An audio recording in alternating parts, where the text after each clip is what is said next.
Bonjour frères et sœurs, mes amis, mes bien-aimés, bienvenue sur la chaîne Motivation en Christ. Dans 1 Pierre 4 au chapitre 10, il est écrit « Comme de bons dispensateurs des diverses grâces de Dieu, que chacun de vous mette au service des autres le don qu'il a reçu. » Tu as bien entendu, que chacun de vous mette au service des autres le don qu'il a reçu. Mon frère, ma sœur, Dieu ne t'a pas oublié. Dieu n'oublie personne. Tu as forcément reçu un ou plusieurs talents. Le Saint-Esprit, je te répète, n'oublie personne. Une fois que tu deviens enfant de Dieu, que tu t'engages avec Jésus-Christ, eh bien, il va te donner un talent ou plusieurs talents.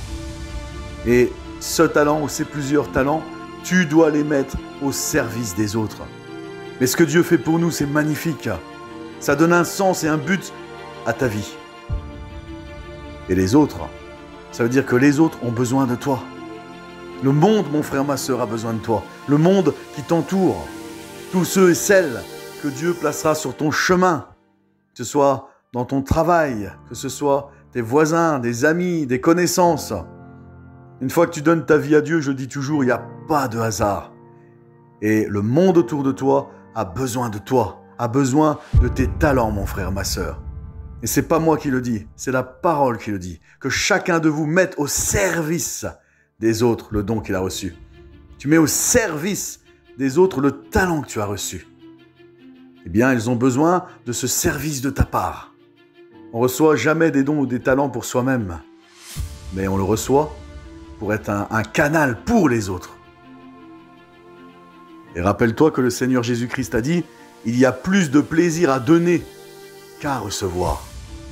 Tu sais, quand on est centré sur nous-mêmes, ou que par les talents que Dieu nous a donnés, on cherche à exister que nous-mêmes, qu'on devient peut-être orgueilleux, qu'on s'enorgueillit de ses talents, eh bien, on va droit dans la déprime.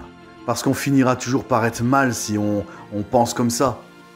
Si c'est notre motivation, on finira toujours par être mal. Non, on doit être tourné vers Dieu et vers les autres. Et ce talent ou ces talents que tu as reçus, mon frère, ma sœur, eh bien, tu dois le mettre au service des autres. Matthieu 25, à partir du verset 13. Jésus dit « Veillez donc, puisque vous ne savez ni l'heure ni le jour. Il en sera comme d'un homme qui, partant pour un voyage, appela ses serviteurs et leur remit ses biens.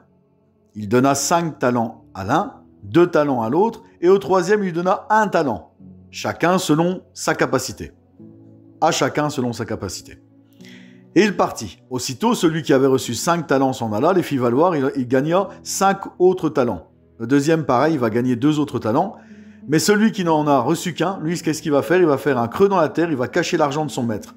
Longtemps après, le maître de ses serviteurs, il revient et il fit rendre compte.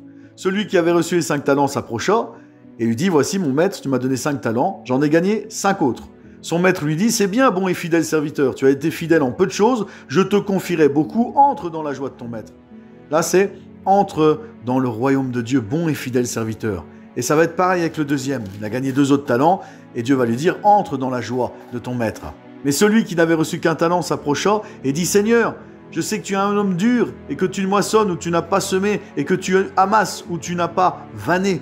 J'ai eu peur, je suis allé cacher ton talent dans la terre. Voici, prends ce qui est à toi. » Alors déjà, il fait passer Dieu pour un Dieu dur. Il fait passer son maître pour quelqu'un de dur. Alors que Dieu n'est pas comme ça. Je pense que déjà, il se trouve des excuses de ne pas avoir utilisé le talent que Dieu lui a donné. Et là, quelque part, son maître, il va le traiter selon ses paroles. Il va rentrer dans son jeu, dans ses excuses. Il va dire « Serviteur méchant et paresseux, tu savais que je moissonne où je n'ai pas semé, que j'amasse où je n'ai pas vanné. Il te fallait donc remettre mon argent au banquier. Et à mon retour, j'aurais retiré ce qui est à moi avec intérêt. » Et là, il va dire « Ôtez-lui le talent, donnez-le à celui qui a 2 talents, car on donnera à celui qui a, et il sera dans l'abondance, mais à celui qui n'a pas, on ôtera même ce qu'il a. » Donc vous voyez, là c'est vraiment, on voit l'importance quand Dieu nous donne un talent, c'est quelque chose de précieux que Dieu nous confie pour les autres. Pour qu'on mette notre talent, on en revient, pour qu'on mette notre talent au service des autres. Mais si notre talent, on le garde juste pour nous, ou juste pour, désolé de dire ça, mais on va parler en vérité, pour faire le beau ou la belle, si on garde juste le talent pour nous, pour notre propre gloire, ou qu'on enterre vraiment ce talent, eh bien, Dieu va être vraiment déçu de nous. Et Dieu n'est pas un Dieu dur. Dieu a donné son Fils unique, il a donné ce qu'il avait de plus précieux pour nous offrir cette vie en lui, cette vie nouvelle. Et dans cette vie nouvelle, il distribue des talents. Et bien sûr, il s'attend à ce qu'on utilise ces talents, à ce qu'on les mette au service des autres. Et si on vit de cette façon-là, eh bien, ça veut dire qu'on appartient vraiment à Jésus-Christ. Parce que, je répète souvent, on dit « j'ai donné ma vie à Jésus ». Hein, c'est ça. Pour avoir la vie éternelle, je donne ma vie à Jésus. Et je prends Jésus, il m'offre son casier vierge. Ça veut dire que grâce à Jésus, je suis juste devant Dieu, par le sang du Christ. Et là, en plus, il va me donner des talents pour mettre au service des autres, une vie nouvelle. Ce qui va donner un sens, un but à ma vie. Il y a plus de bonheur à donner qu'à recevoir. Mais tous ceux qui sont centrés sur eux-mêmes finissent malheureux. Parfois, il y en a même, ils finissent tout seuls. Il y en a même qui abandonnent la foi. Parce que c'est pas du tout ça, l'évangile. Parce que le plus grand message de la Bible, c'est l'amour, c'est le partage. Regardez dans Actes des Apôtres. Mais quelle foi, mes amis.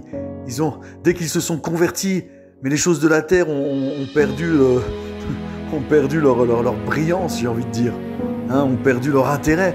Au point où ils ont vendu leur maison, ils ont vendu ce qu'ils avaient, et ils ont déposé aux pieds des apôtres, ils ont tout partagé afin qu'il y ait au milieu d'eux aucun nécessiteux. Mais vous imaginez, la parole, l'évangile, c'est l'amour et le partage. Et là, on va pas parler d'argent, là. Là, je vous parle de talent que Dieu nous a donné. Un talent ou plusieurs talents, et même si c'est qu'un talent, il est important pour les autres. Et Dieu te l'a confié. Je te confie ce talent pour que tu fasses du bien autour de toi. Mais à partir de là, tu as une responsabilité envers ceux qui t'entourent. Mais toi, je disais toujours, l'être humain, il veut une chose, il veut exister. Tout être humain est malheureux. Pourquoi ? D'une façon ou d'une autre, l'être humain cherche à exister, à ce que sa vie ait de l'importance. Je disais la dernière fois dans la parole, dans la prédication, bien que les êtres humains ne meurent pas seulement quand leur cœur s'arrête de battre, ils meurent quand ils croient que pour une raison ou pour une autre, leur vie cesse d'être importante. C'est pour ça que dans le monde, il y a même beaucoup de suicides, beaucoup de gens en dépression. Mais là, Dieu, il donne un sens à ta vie. Et là, tu réalises combien ta vie est importante, combien ton passage sur terre est important. Et même si t'as pas, chacun à son poste, Dieu a mis chacun à son poste, et même si t'es pas le pasteur ou le conducteur de louange, mais t'es quelqu'un d'important dans le monde et dans l'église.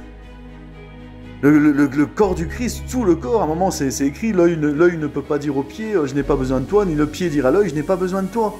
On a besoin tous, les uns des autres, quelle que soit la position, le service que Dieu nous a donné à rendre dans l'église et dans le monde. Donc ce que je veux te dire aujourd'hui, c'est que tu es important, importante. Pour Dieu, bien sûr, tu es précieux et précieuse, mais aussi pour le monde qui t'entoure et aussi pour l'église.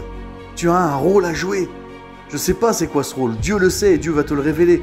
Mais tu as un rôle à jouer, tu as un ou plusieurs talents à utiliser, à mettre au service des autres pour la gloire de ton Dieu. Et si tu t'efforces toute ta vie de vivre ainsi, parce que c'est écrit quand même dans la Bible, ceux qui vivent, qui ont donné leur vie à Jésus, ne vivent plus pour eux-mêmes, mais pour celui qui est mort pour eux. Et crois-moi, c'est la plus grande des libertés, c'est la meilleure des façons de vivre. Sans ça, le cœur est sec, sans ça, le cœur est sans joie. Jésus a les clés du bonheur, plus de bonheur à donner qu'à recevoir. Je répète l'évangile, c'est l'amour et le partage. L'amour et le partage. On parle des talents, on peut aussi dire que c'est un don de soi. Jésus a dit, il n'y a pas de plus grand amour que de donner sa vie pour ses amis. Voilà mon frère, ma sœur, je te laisse méditer là-dessus, mais rappelle-toi que tu es important, tu es importante. Tu as des talents. Tu as des talents que l'Église a besoin de toi, l'Église a besoin de tes talents, le monde a besoin de toi, le monde qui t'entoure a besoin de tes talents. Mon frère, ma sœur, ne l'oublie pas aujourd'hui. Sois encouragé et abondamment béni. À bientôt.